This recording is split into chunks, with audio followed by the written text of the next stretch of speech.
Hello students, welcome to business point of view. और आज हम चलते हैं अपने बिजनेस स्टडीज़ क्लास 12 के चैप्टर नंबर फर्स्ट की तरफ।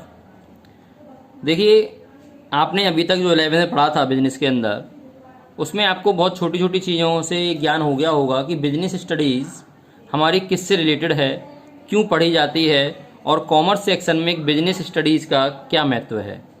तो बिजनेस स्टडीज़ एक ऐसी बुक है जो वास्तव में ही आपको बिजनेस से रिलेटेड जो भी एक्टिविटीज़ हैं उन सभी को डीपली नॉलेज आपको देता है।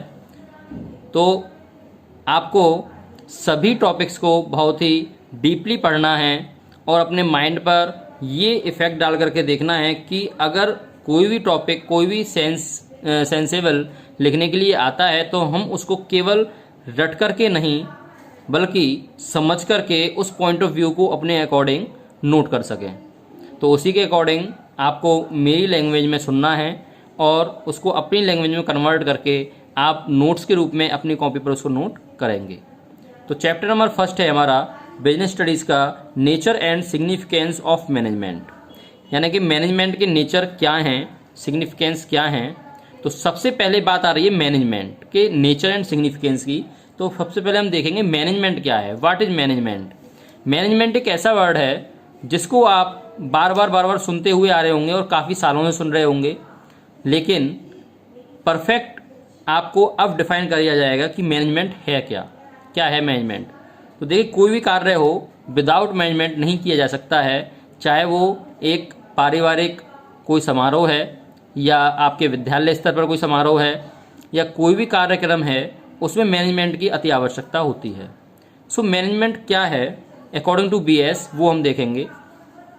Management is a process of planning, decision making, organising, leading, motivation and controlling the human resources, financial, physical and information resources of an organization to reach its goal efficiently and effectively.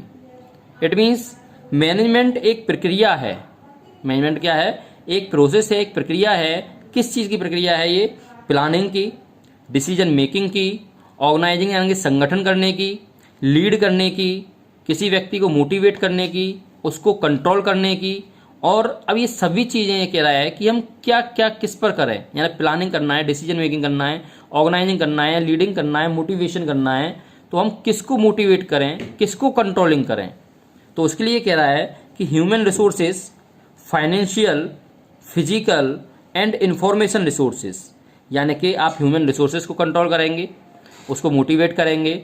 Financial आपकी जो भी हैं आर्थिक स्थिति, उन सभी को आप कंट्रोलिंग में लाएंगे। फिजिकल को कंट्रोल करेंगे। और इसी के आधार पर यह कह रहा है कि हम अपने ऑर्गेनाइजेशन गोल तक पहुंच सकते हैं बट इफिशिएंटली एंड इफेक्टिवली, यानी कि एक निपुणतापूर्ण तरीके से, एक प्रभावपूर्ण तरीके से हम उस अपने गोल को अचीव कर सकते हैं। तो मैनेजमेंट क्या हो गया? मैनेजमेंट एक ऐसी प्रोसेस हो गई, एक ऐसी प्रक्रिया हो गई जो प्लान करते हुए हम उस पर डिसीजन मेकिंग कर सकते हैं, ऑर्गेनाइजिंग करते हुए, लीडिंग करते हुए हम मोटिवेट और कंट्रोल भी कर सकते हैं, ह्यूमन रिसोर्सेज को भी, फाइनेंशियल को भी, फिजिकल को भी।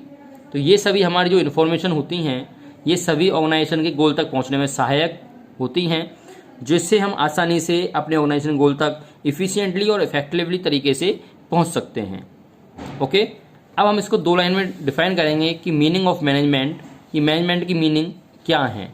तो देखिए, management is a process of getting things done with the aim of achieving goals effectively and efficiently।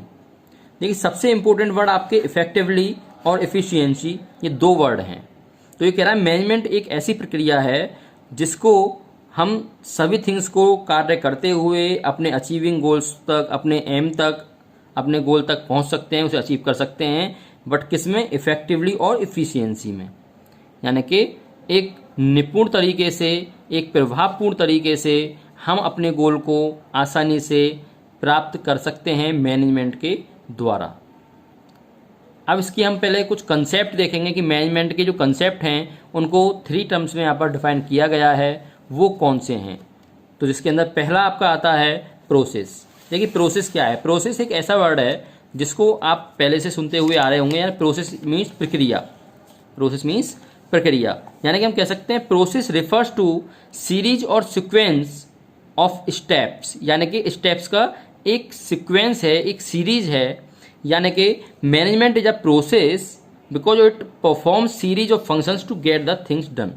यानी कि ये क्या होती है, एक सीरीज में परफॉर्म करती है सभी फंक्शनों को, जिससे हम किसी भी अपने गोल को अचीव कर सकें। और जो फंक्शंस हैं वो फंक्शंस कौन से होते हैं हमारे, तो फंक्शंस में देखिए प्लानिंग है, ऑर्गेनाइजिंग है, स्टाफिंग है, डायरेक्टिंग है एंड कंट्रोलिंग। ये पांचों आपके मैनेजमेंट के ही फंक्शन हैं और इन सभी फंक्शनों को एक सीरीज में परफॉर्म करना ही प्रोसेस कहलाता है। Got it. Next is effectiveness. तो देखिए इफेक्टिवनेस क्या है। इफेक्टिवनेस कहता है कि ये आपका it is concern with doing the right task. आपका जो सही टास्क है वही यहाँ पर परफॉर्म होना चाहिए। इट मीन्स यहाँ पर कॉस्ट मैटर नहीं करती है, बल्कि टास्क मैटर करता है कि टास्क हमारा कंप्लीट होना चाहिए और राइट टास्क पर ही वर्क होना चाहिए। ठीक है, तो ये हमारी इफेक्टिवनेस होती है। अब बात आती है इफिशियंसी। तो देखिए इफिशियंसी एक ऐसा वर्ड है जो सो आप जनरल लैंग्वेज में बात करें तो क्षमता के नाम से आपको काटते हैं उसको। सो इफिशियंसी में क्या है, it refers to do the task in the right way. वो तो इफेक्टिवनेस का मतलब हो गया यहाँ पर राइट टास्क, यानी कि टास्क आपका सही होना चाहिए, राइट होना चाहिए। लेकिन इफिशियंसी का मतलब क्या हो गया, राइट वे, यानी जो टास्क आप कर रहे हैं वो राइट वे में होना चाहिए, सही प्रकार से होना चाहिए। यानी कि यहाँ पर आप जो रिसोर्सेज का यूज कर रहे हैं वो वेस्ट नहीं होनी चाहिए, उनका यूटिलाइजेशन करते हुए आपको कार्य को करना है, अपने टास्क तक पहुंचना है, अपने गोल तक पहुंचना है। यानी कि मिनिमम कॉस्ट में प्रोडक्शन अधिक होना चाहिए, वेस्टेज नहीं होनी चाहिए। यही मतलब है इफिशियंसी का। ओके, तो इफेक्टिवनेस और इफिशियंसी बार बार आ रही हैं, तो इसमें डिफरेंस होना भी आवश्यक है। तो देखते हैं हम इफेक्टिवनेस और इफिशियंसी में डिफरेंस क्या क्या हैं। तो डिफरेंस के लिए बात करेंगे हम। सबसे पहला जो डिफरेंस है वो आता है आपके मीनिंग, कि इफेक्टिवनेस और इफिशियंसी की मीनिंग क्या है। तो फर्स्ट ऑफ ऑल हम देखेंगे इफेक्टिवनेस की meaning. It refers to completing the task on the time no matter whatever the cost. It means हमारा जो टास्क है वो समय पर कंप्लीट होना चाहिए, इसमें कोई भी कॉस्ट मैटर नहीं करती है। यानी कॉस्ट उसकी कुछ भी हो सकती है, लेकिन इफेक्टिवनेस कहती है कि जो आपका टास्क है वो समय पर कंप्लीट हो जाना चाहिए। यानी कि यहाँ पर time is the most important.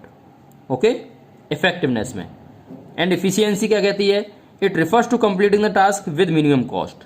लेकिन इफिशियंसी कहती है कि मिनिमम कॉस्ट पर ही आपका कार्य होना चाहिए। यानी कि यहाँ पर जो आपकी मैटर करती है वो क्या करती है, कॉस्ट। यहाँ पर कॉस्ट मैटर करता है, यानी कि कॉस्ट आपकी मिनिमम होनी चाहिए, यूटिलाइजेशन होना चाहिए रिसोर्सेज का। ठीक है, कॉस्ट ही इफिशियंसी को बढ़ावा देती है। नेक्स्ट पॉइंट आता है बेसिस ऑफ डिफरेंस में ऑब्जेक्टिव, की उद्देश्य क्या क्या हैं, इनके क्या उद्देश्य हैं, क्या ऑब्जेक्टिव हैं। तो इफेक्टिवनेस का जो ऑब्जेक्टिव है वो है टू अचीव एंड रिजल्ट को एंड तक अचीव करना।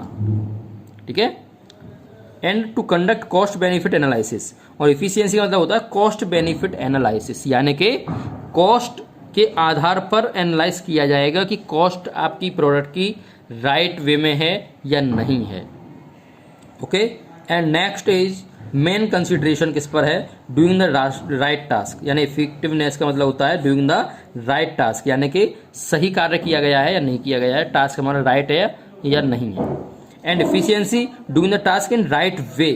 मैंने आपको पहले भी बताया है, राइट टास्क का मतलब इफेक्टिवनेस से हुआ, और राइट वे यानी कार्य को हम सही प्रकार से कर रहे हैं। It means this is the efficiency work. Okay, और इफेक्टिवनेस और इफिशियंसी जब दोनों में डिफरेंस है तो ये दोनों में रिलेशन ये भी हो सकता है कि इफेक्टिवनेस और इफिशियंसी दोनों ही इक्वली होते हैं। ये ध्यान रखें बिल्कुल कि इफेक्टिवनेस और इफिशियंसी दोनों इक्वल होने भी आवश्यक हैं किसी भी एक अच्छे बिजनेस के लिए।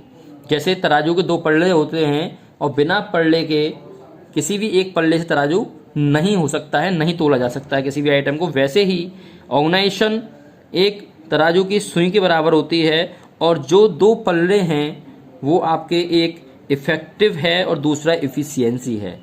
तो दोनों मस्ट हैं, इफेक्टिवनेस भी आपकी मस्ट है और इफ़िशियंसी भी आपकी मस्ट है। तो दोनों ही एक ऑर्गेनाइजेशन के अंदर होने अति आवश्यक होते हैं। Okay, got it. तो आज के लिए केवल हम इतना ही पढ़ेंगे, क्योंकि हमें बिल्कुल सिस्टमेटिक वे में चलना है। आप सभी को प्रत्येक पॉइंट समझ में आना चाहिए। मैनेजमेंट मैंने आज पढ़ाया है, मैनेजमेंट क्या होता है, मैनेजमेंट की एक परफेक्ट डेफिनेशन क्या है 2 लाइन में, और इसके कंसेप्ट 3 टर्म्स में मैंने आपको बताए हैं, प्रोसेस, इफेक्टिवनेस एंड एफिशिएंसी। और इफेक्टिवनेस और एफिशिएंसी को हमने डीपली जा करके उनके डिफरेंसेस देखे हैं और उसमें रिलेशन भी हमने देखा है। ओके, तो इतना आपको पहले कंफर्म अपना पढ़ना है, अपने नोट्स प्रिपेयर करने हैं। उसके बाद नेक्स्ट वीडियो में हम बात करेंगे इससे नेक्स्ट टॉपिक की, और इस टॉपिक तक के जो आपके एमसीक्यूज या केस स्टडीज आपको कुछ बुक में गिवन हैं, उन सभी केस स्टडीज़ को आपको सॉल्व करना है। यानी अगर कोई डाउट होता है तो आप कमेंट बॉक्स के थ्रू पूछ सकते हैं। Okay, thank you so much.